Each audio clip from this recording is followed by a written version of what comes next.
गणेश जी की जन्म की संपूर्ण कथा। हमने यह कथा शिव पुराण के रुद्र संहिता के कुमार खंड के अध्याय 13 में से लिया है। एक समय पार्वती जी की जया विजया नाम वाली सखिया उनके पास आकर विचार करने लगी। सखी, सभी गण रुद्र के हैं। नंदी भृंगी आदि जो हमारे हैं वे भी शिव के ही आज्ञा पालन में तत्पर रहते हैं। जो असंख्य प्रमथ गण हैं उनमें भी हमारा कोई नहीं है। वे सभी शिवाज्ञा परायण होकर द्वार पर खड़े रहते हैं। यद्यपि वे सभी हमारे भी हैं, तथापि उनसे हमारा मन नहीं मिलता। अतः पाप रहते आपको भी हमारे लिए एक गण की रचना करनी चाहिए। जब सखियों ने पार्वती जी से ऐसा सुंदर वचन कहा तब उन्होंने उसे हितकारक माना और वैसे करने का विचार भी किया। तदनंतर किसी समय जब पार्वती जी स्नान कर रही थी तब सदाशिव नंदी को डरा धमकाकर घर के भीतर चले आए। शंकर जी को आते देखकर स्नान करती हुई जगत जननी पार्वती उठकर खड़ी हो गई। उस समय उनको बड़ी लज्जा आई। वे आश्चर्यचकित हो गई। उस अवसर पर उन्होंने सखियों के वचन को हितकारक तथा सुखप्रद माना। उस समय ऐसी घटना घटित होने पर परमाया परमेश्वरी शिव पत्नी पार्वती ने मन में ऐसा विचार किया कि मेरा कोई एक सेवक होना चाहिए जो परम शुभ, कार्य कुशल और मेरी ही आज्ञा में तत्पर रहने वाला हो, उससे तनिक भी विचलित न होने वाला हो। जो विचार कर पार्वती देवी ने अपने शरीर के मैल से एक ऐसे चेतन पुरुष का निर्माण किया जो संपूर्ण शुभ लक्षणों से संयुक्त था। उसके सभी अंग सुंदर एवं दोष रहित थे। उसका वह शरीर विशाल, परम शोभायमान और महान बल पराक्रम से संपन्न था। देवी ने उसे अनेक प्रकार के वस्त्र, नाना प्रकार के आभूषण और बहुत सा उत्तम आशीर्वाद देकर कहा, तुम मेरे पुत्र हो, मेरे अपने ही हो। तुम्हारे समान प्यारा मेरा यहाँ कोई दूसरा नहीं है। पार्वती के ऐसे कहने पर वह पुरुष उन्हें नमस्कार करके बोला। गणेश ने कहा, माँ, आज आपको कौन सा कार्य आ पड़ा है? मैं आपके कथनानुसार उसे पूर्ण करूंगा। गणेश के यो पूछने पर पार्वती जी ने अपने पुत्र को उत्तर देते हुए बोली। शिवा ने कहा, तात तुम मेरे पुत्र हो, मेरे अपने हो, अतः तुम मेरी बात सुनो। आज से तुम मेरे द्वारपाल हो जाओ। सतपुत्र, मेरी आज्ञा के बिना कोई भी हठपूर्वक मेरे महल के भीतर प्रवेश न करने पाए, चाहे वह कहीं से भी आया हो, कोई भी हो। बेटा, यह मैंने तुमसे बिल्कुल सत्य बात कही है। यो कहकर पार्वती ने गणेश के हाथ में एक सुदृढ़ छड़ी दे दी। उस समय उनके सुंदर रूप को निहार कर पार्वती हर्षमग्न हो गई। उन्होंने परम प्रेम पूर्वक अपने पुत्र का मुख चूमा और कृपा परवश हो छाती से लगा लिया। फिर दंडधारी गणराज को अपने द्वार पर स्थापित कर दिया। तदनंतर पार्वती नंदन महावीर गणेश पार्वती की हित कामना से हाथ में छड़ी लेकर गृह द्वार पर पहरा देने लगे। उधर शिवा अपने पुत्र गणेश को अपने दरवाजे पर नियुक्त करके स्वयं सखियों के साथ स्नान करने लगी। इसी समय भगवान शिव, जो परम कौतुकी तथा नाना प्रकार के लीलाएं रचने में निपुण है, द्वार पर आ पहुंचे। गणेश उन पार्वती पति को पहचानते तो थे नहीं, अतः बोल उठे, देव, माता की आज्ञा के बिना तुम अभी भीतर न जाओ। माता स्नान करने बैठ गई है। तुम कहाँ जाना चाहते हो? इस समय यहाँ से हट जाओ। यो कहकर गणेश ने उन्हें रोकने के लिए छड़ी हाथ में ले ली। उन्हें ऐसा करते देख शिव जी बोले, मूर्ख, तू किसे रोक रहा है? दुर्बुद्धे, क्या तू मुझे नहीं जानता? मैं शिव के अतिरिक्त और कोई नहीं हूँ। फिर महेश्वर के गण उसे समझाकर हटाने के लिए वहां आए और गणेश से बोले, सुनो, हम मुख्य शिवगण ही द्वारपाल है और सर्वव्यापी भगवान शंकर की आज्ञा से तुम्हें हटाने के लिए यहाँ आए हैं। तुम्हें भी गण समझकर हम लोगों ने मारा नहीं है, अन्यथा तुम कब के मारे गए होते। अब कुशल इसी में है कि तुम स्वतः ही दूर हट जाओ। क्यों व्यर्थ अपनी मृत्यु बुला रहे हो? यो कहे जाने पर भी गिरिजानंदन गणेश निर्भय ही बने रहे। उन्होंने शिवगणों को फटकारा और दरवाजे को नहीं छोड़ा।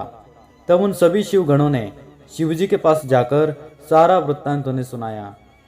उनसे सब बातें सुनकर संसार के गति स्वरूप अद्भुत लीला विहारी महेश्वर ने अपने गणों को डांटकर कहने लगे। महेश्वर ने कहा, गणों, यह कौन है जो शत्रु के भांति बक रहा है?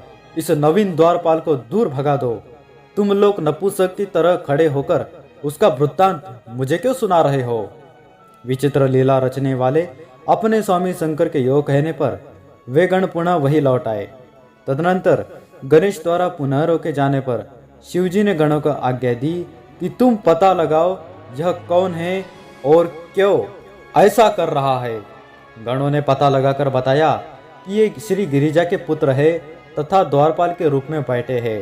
तब लीला रूप शंकर ने विचित्र लीला करनी चाहिए तथा अपने गणों का गर्व भी गलित करना चाहा। इसलिए गणों को तथा देवताओं को बुलाकर गणेश जी से भीषण युद्ध करवाया, पर वे कोई भी गणेश को पराजित न कर सके। तब स्वयं शूलपानी महेश्वर आए। गणेश जी ने माता के चरणों का स्मरण किया। तब शक्ति ने उन्हें बल प्रदान कर दिया। सभी देवता शिवजी के पक्ष में आ गए। घोर युद्ध हुआ। अंततोगत्वा स्वयं शूलपानी महेश्वर ने आकर त्रिशूल से गणेश जी का सिर काट दिया। जब यह समाचार पार्वती जी को मिला तब वे क्रुद्ध हो गई और बहुत सी शक्तियों को उत्पन्न करके उन्होंने बिना विचारे उन्हें प्रलय करने की आज्ञा दे दी। फिर तो शक्तियों के द्वारा प्रलय मचाई जाने लगी। उन शक्तियों का वह जाज्वल्यमान तेज सभी दिशाओं को दग्धसा किए डालता था। उसे देखकर वे सभी शिवगण भयभीत हो गए और भागकर दूर जा खड़े हुए। इसी समय देवताओं को सुख पहुंचाने के लिए दिव्य दर्शन नारद भाव पहुंचे और उन्होंने देवताओं सहित शंकर जी को प्रणाम करके कहा कि इस विषय में सबको मिलकर विचार करना चाहिए। तब वे सभी देवता नारद जी के साथ सलाह करने लगे कि इस दुख का शमन कैसे हो सकता है। फिर उन्होंने यही निश्चित किया कि जब तक गिरिजा देवी कृपा नहीं करेंगी तब तक सुख नहीं प्राप्त हो सकेगा। अब इस विषय में और विचार करना व्यर्थ है। ऐसी धारणा करके नारद सहित सभी देवता और ऋषि भगवती शिवा के निकट गए और क्रोध की शांति के लिए उन्हें प्रसन्न करने लगे। उन्होंने प्रेम पूर्वक उन्हें प्रसन्न करते हुए अनेकों स्तोत्रों द्वारा उनकी स्तुति करके बारंबार उनके चरणों में अभिवादन किया। फिर देवगण की आज्ञा से ऋषि बोले। देवर्षियों ने कहा, जगदम्बे तुम्हें नमस्कार है, शिव पत्नी तुम्हें प्रणाम है, चंडिके तुम्हें हमारा अभिवादन प्राप्त हो, कल्याणी तुम्हें बारंबार प्रणाम है। अम्बे तुम ही आदि शक्ति हो, तुम ही सदा सारी सृष्टि के निर्माण कर्त्री, पालिका शक्ति और संहार करने वाली हो। देवेशी तुम्हारे कोप से सारी त्रिलोकी विकल हो रही है, अतः अब प्रसन्न हो जाओ और क्रोध को शांत करो। देवी हम लोग तुम्हारे चरणों में मस्तक झुकाते हैं। यो सभी ऋषियों द्वारा स्तुति किए जाने पर भी पारादेवी पार्वती ने उनकी ओर क्रोध भरी दृष्टि से ही देखा, किंतु कुछ कहा नहीं। तब उन ऋषियों ने पुनः उनके चरण कमलों में सिर झुकाया और भक्तिपूर्वक हाथ जोड़कर पार्वती जी से निवेदन किया। ऋषियों ने कहा, देवी अभी संहार होना चाहता है, अतः क्षमा करो, क्षमा करो। अंबिके तुम्हारे स्वामी शिव भी तो यही स्थित है, तनिक उनकी ओर तो दृष्टिपात करो। हम लोग ये ब्रह्मा विष्णु आदि देवता तथा सारी प्रजा सब तुम्हारे ही है और व्याकुल होकर अंजलि बांधे तुम्हारे सामने खड़े हैं। परमेश्वरी इन सब का अपराध क्षमा करो। शिवे अब इन्हें शांति प्रदान करो। सभी देवर्षियों कहकर अत्यंत दीन भाव से व्याकुल हो हाथ जोड़कर चंडिका के सम्मुख खड़े हो गए। उनका ऐसा कथन सुनकर चंडिका प्रसन्न हो गई। उनके हृदय में करुणा का संचार हो आया। तब वे ऋषियों से बोली। देवी ने कहा, ऋषियों यदि मेरा पुत्र जीवित हो जाए और वह तुम लोगों के मध्य पूजनीय मान लिया जाए तो संहार नहीं होगा। जब तुम लोग उसे सर्वाध्यक्ष का पद प्रदान कर दोगे तभी लोक में शांति हो सकती है, अन्यथा तुम्हें सुख नहीं प्राप्त हो सकता। पार्वती के योग कहने पर नारद तथा ऋषियों ने उन देवताओं के पास आकर सारा वृत्तांत कह सुनाया। उसे सुनकर इंद्र आदि सभी देवताओं के चेहरे पर उदासी छा गई। वे शंकर जी के पास गए और हाथ जोड़कर उनके चरणों में नमस्कार करके सारा समाचार निवेदन कर दिया। देवताओं का कथन सुनकर शिवजी ने कहा, ठीक है, जिस प्रकार सारी त्रिलोकी को सुख मिल सके वही करना चाहिए। अतः अब उत्तर दिशा की ओर जाना चाहिए और जो जीव पहले मिले उसका सिर काटकर उस बालक के शरीर पर जोड़ देना चाहिए। तदनंतर शिवजी की आज्ञा का पालन करने वाले उन देवताओं ने वह सारा कार्य संपन्न किया। उन्होंने उस शिशु शरीर को धो पोंछकर विधिवत उसकी पूजा की। फिर वे उत्तर दिशा की ओर गए। वहां उन्हें पहले पहल एक दांत वाला हाथी मिला। उन्होंने उसका सिर लाकर उस शरीर पर जोड़ दिया। हाथी के उस सिर को संयुक्त कर देने के पश्चात सभी देवताओं ने भगवान शिव आदि को प्रणाम करके कहा कि हम लोगों ने अपना काम पूरा कर दिया, अब जो करना शेष है उसे आप लोग पूर्ण करें। तब शिव आज्ञा पालन संबंधिनी देवताओं की बात सुनकर सभी देवों और पार्षदों को महान आनंद हुआ। तत्पश्चात ब्रह्मा विष्णु आदि सभी देवता अपने स्वामी निर्गुण स्वरूप भगवान शंकर को प्रणाम करके बोले, स्वामी आप महात्मा के जिस तेज से हम सभी उत्पन्न हुए हैं, आपका वही तेज वेद मंत्र के अभियोग से इस बालक में प्रवेश करे। इस प्रकार सभी देवताओं ने मिलकर वेद मंत्र द्वारा जल को अभिमंत्रित किया। फिर शिवजी का स्मरण करके उस उत्तम जल को बालक के शरीर पर छिड़क दिया। उस जल का स्पर्श होते ही वह बालक शिवेच्छा से शीघ्र ही चेतना युक्त होकर जीवित हो गया और सोए हुए की तरह उठ बैठा। वह सौभाग्यशाली बालक अत्यंत सुंदर था। उसका मुख हाथी सा था, शरीर का रंग हरा लाल था, चेहरे पर प्रसन्नता खेल रही थी, उसकी आकृति कमनीय थी और उसकी सुंदर प्रभा फैल रही थी।